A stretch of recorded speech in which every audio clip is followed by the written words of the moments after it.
You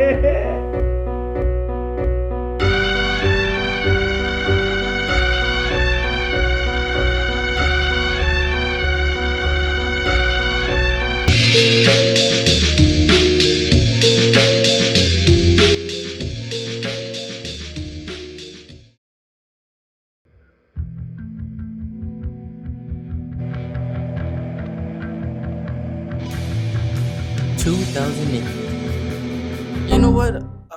Nah. Really, nigga? Nah, we're not gonna start the video like that. Skid it. 21, can you do something for me? Can you hit a rich phone? Fuck, I missed. Hold on, go back. 21, can you do something for me? Can you do? Fuck, okay, no. 21, can you do something for me? Can you hit a little rich flex for me? Alright, I'm done. Man, that fucking lady was bugging for crashing into an elementary school. For sure, she was out of pocket. Alright, we made it. Alright. Are you ready to see this W/Goated/Banger/Similar/movie? Hey. 2 things. First, don't sound like a fucking virgin. 2, I ain't even wanna watch this movie. Huh?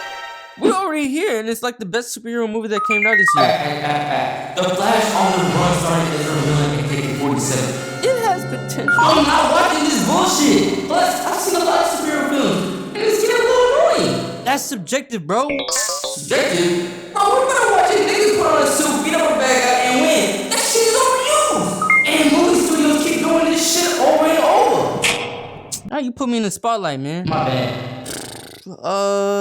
Not many feel like that. Or the many that do are more than that. Let me explain.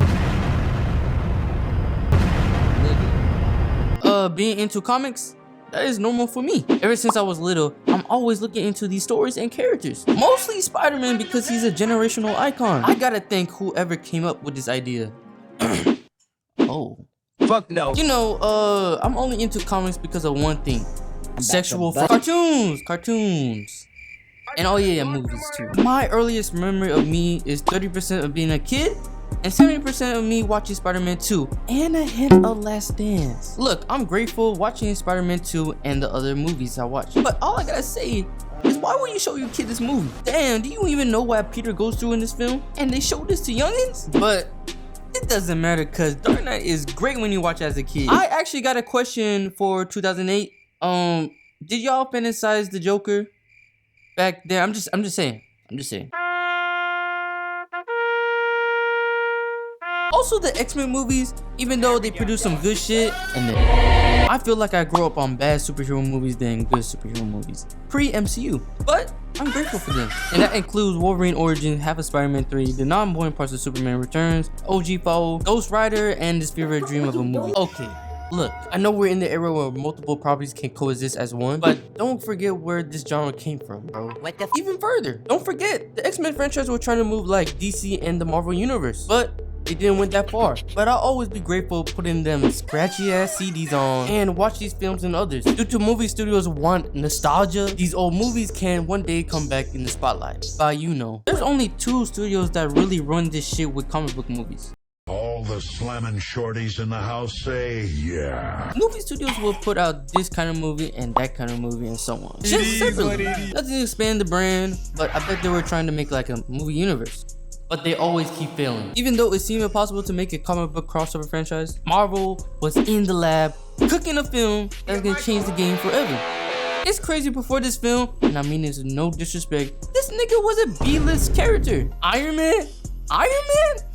I'll call that Magneto and turn you into a fucking microwave or a fucking Beyblade. But when the movie came out, man got his clout up and he's a household name. I would say this is like the equivalent of an artist song going popular, but that shit dropped like a few years ago. For this movie being 14 years old, it still holds up as being a game-changing comic book film. So while Iron Man was a hit, there was a few projects Marvel want to expand their big idea. I wouldn't say these movies are amazing, but they did their job. You may say Iron Man really break through for the MCU, but in my personal, I want to be different from the rest opinion. What's this film? Avenger 1 really changed how I see life and created a really bad desire. This film gave me my first theater experience. Yup, before I went to the theaters, All I hear was a little laugh and nothing too special. But when I went to this film, people around me were fucking laughing really hard. Hold on.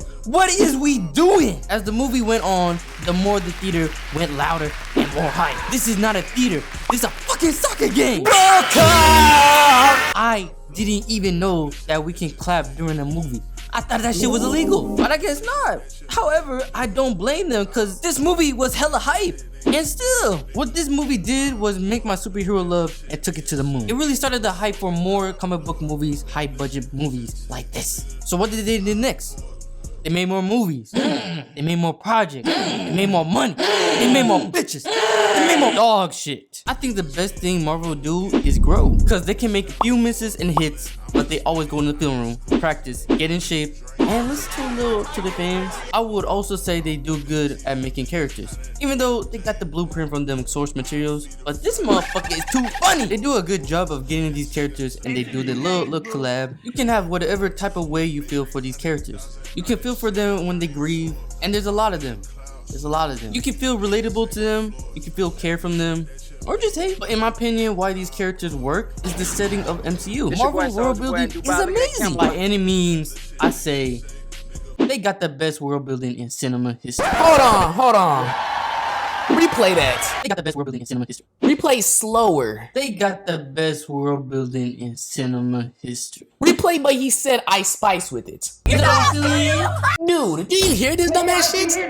Check it out. Like, imagine living in a world, you see two robots switching in and out. A rumor of a guy from another, more powerful world pull up to Earth. New York faces its biggest tragedy just to be saved by 6 heroes fighting together to fight the god's brother who got the blue Allspark, which from one of the heroes who was fighting for in the war. Also, a Super Saiyan woman who had history with it in the 90s. And now they're your protectors now. Cause there could be more threat up in space, but no. Space got some folks dealing with the same shit. So they also got a protector who defeated a dickhead with a purple stone. But down here, we're dealing with the thoughts of magic being real and terrorist robots. Also, there's a third world country in Africa that beat the broke as fuck allegation, cause that country is a more high-def civilization with warriors and the best material since growing plants, I guess. They're also holding a kind of framed fugitive due to a political war that happened between the protectors, robot niggas, and old head bet. Government be holding. That doesn't even matter because you just got erased. Yup, your protectors and space protectors lost in a game 7 by a purple built swole Rick Ross with 99 overall and badges. He did got home advantage kinda. Also, he was using the 6 stones. Like the previous mentioned, the purple stone, that blue Allspark, even the magic guy got one. Anyways, you come back 5 years later. Cause one funny motherfucker shrinked himself to another dimension and came back. So your protectors went into the lab, used that technology to use the dimension to go back in time of moments to get all the color stones. To, of course, bring back everyone. And then get their get back from the swole eggplant LeBron. And your MVP is your better and cooler Elon Musk, who was clutch as fuck. I'm having way too much fun with this shit. Now, this franchise isn't perfect. There are things that they need to improve, better in writing and storyline. If bringing dedicated people to the projects, probably that dude right there. If probably don't kill most of your villains. If have balance with the silly shit. Look, Diff, stop at all that reputation shit. The baby. But I guess the most criticism I've seen for this franchise is too much humor. Well, not really, because MCU humor is important to these stories. What the humor does is make the movies more like live and have like a personality. It makes the universe more human and live. And yeah, most times it doesn't work, but it becomes annoyingly quotable. And sometimes they do. I feel like my humor peak around here. But everyone want to be serious and wants Academy Award winning performance. There is maturity in this franchise. But sometimes I'm fine with it like a fun watch. In my opinion, MCU success is by one thing. Not having rights to the characters. When they started, most of their popular character movie rights were from other studios. They have to work what they got. Limitation, because it puts more focus on this universe. As much I want to see X-Men and Spider-Man from the beginning, it would put Marvel, who were small at that time, a lot on their plate. It's like giving the old hip-hop era some modern music production and 100 pure beats. But at the end, Marvel did a good job making a good franchise. It's low-key what? Yeah. Let's talk about DC. shit. Most gave a fuck. This franchise is fine. What is we doing? They got movies that works, and some movies. Are you supposed to be funny? Look, I'm grateful for Marvel movies, but I would say I low-key want to travel to a different multiverse to find a universe that DC was winning instead of Marvel. Cause I'll say this, DC got some better characters for a potential cinematic masterpiece. I don't want to hate on DC cause y'all just had a bad direction on the franchise. And if I say any negative criticism of this man, I will be attacked by all the insults of the world by his fans. Or cults. God damn it, but this movie was a good experience. I can't give it enough credit because, you know, this PTSD of a movie. If only this movie dropped first, I wouldn't have this much problems about this universe. I wouldn't say it's one of the greatest because I still don't know how to rewatch this shit, bro. But this shit is so unique. It's just no replay values. And most of the films, no negativity, no negative.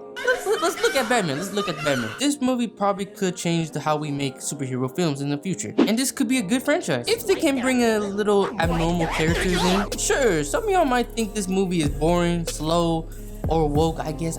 But I see it as pure genius direction. Like making a movie look pleasing with top tier cinematography, set up a lot of characters around your universe to make the world big and have a lot of lore in it. And there's like new elements and ideas from original materials, but also feel familiar from the comics or previous project or shows. Even at its flaws, there are things I can give flowers to this franchise. To making a cool Wonder Woman movie, to half of their films going crazy with the cinematography, and to fixing their mistakes like a retake test for 70. Yay, the Joker! Oh yeah, that's all I got for DC. I'm sorry. I'm hoping that their movies get really better. They already got some few projects that's looking great. And Blackout. I have faith in James Gunn putting improvements into this franchise. Can I be done? I don't want to do this shit no more. Before I continue this video, I would like to say thank you to you, amazing viewer, for tuning in to this video. It really means a lot. Cause I ain't really pulling Mr. Beast's views, but I'm gonna get my numbers up. So subscribe and tune into this journey with me.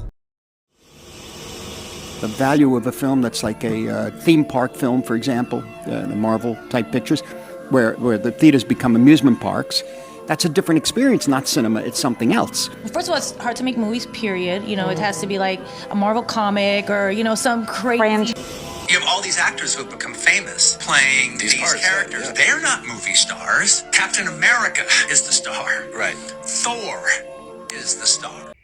Who the fuck watched these pieces of shit? So, there have been a lot of criticism of now superhero project lately, especially from well-known people in Hollywood. It seems that the credit of what comic book movies impact for cinema doesn't mean shit. There's narratives that Marvel hasn't been the same since Endgame, and that's where it peaked. DC, bro, they're always gonna get criticism. Look, I'm fine with people making their own criticism, but discredit this genre, the people who play these roles, people who've been putting efforts in these projects and storylines, go ahead and tell these VFX artists that this shit is not cinema. And back to that Marvel peaked at Endgame narrative, even though I'm seeing a lot of people switching up on Endgame.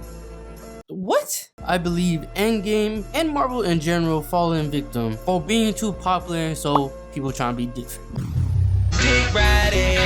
Okay, I get it. I get some of these films aren't great, like Fight Club, Moonlight, Interstellar, How to Train Your Dragon. But if you see the vision, you gotta look at these films like episodes. And that's not better than your experience. Shit is not made for you. And that's okay. But as long as they're in the movie theaters with movie stars, a written script, regardless how it feels, they are movies. For my advice to folks who enjoy this series, I guess DC, just endure and take the criticism.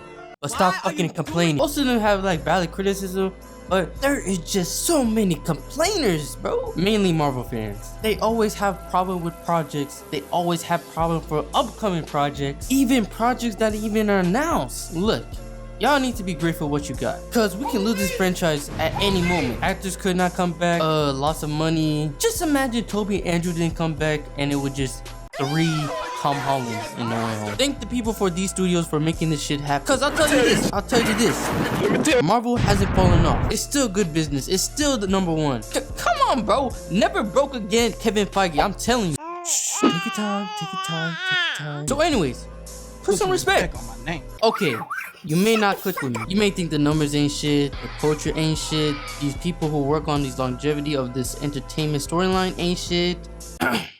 Besides Star Wars, Name another game-changing cliffhanger got you in a chokehold just to wait a whole year to see the conclusion. Cause I glazed on that one. Dog, shout out to movies in general. You can really make something special with this, especially with things you like. It doesn't faze me that I like this genre. There's stupid shit and less thoughtful movies in this genre, but you get some all-time classic easily with Marvel and Lil DC. So, in the future, I will be looking after these projects, cause most of them can be more than a good guy, bad guy fights, cape, super suit. More than that, you can make another game-changing Avenger film, a out-of-box Joker film, a eye-catching Suicide Squad film, another Logan, another Dark Knight. You will never get another film like Spider-Verse. So I kind of went on a long talk about Spider-Verse for a very long time. It's my favorite movie, I get it, so I cut it all off. Cause y'all gotta go off with y'all days. It's damn near 20 minutes, so.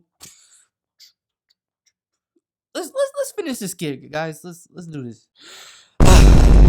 So, alright, not bad we talk. Different, but yeah, you got my vote. Whatever. Let's just go watch this. Put up your shit right now!